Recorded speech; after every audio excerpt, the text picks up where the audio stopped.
Safe pa ba ang mga ginagamit nyong email address? Alam nyo ba na pwede mong malaman kung yung mga email address mo ay nabiktima na ng mga data breach? Ano nga ba itong data breach? So ito ay isang pangyayari na kung saan yung mga sensitibong impormasyon natin ay na-access ng mga taong hindi naman otorisado. Intentional man yan o hindi intentional. So i-check mo na at baka ikaw ay biktima na ng data breach. At kung papaano, sundan mo lang ang video to.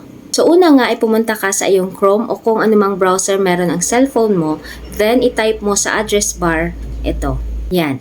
Then i-search mo lang yung unang result, pindutin mo yan.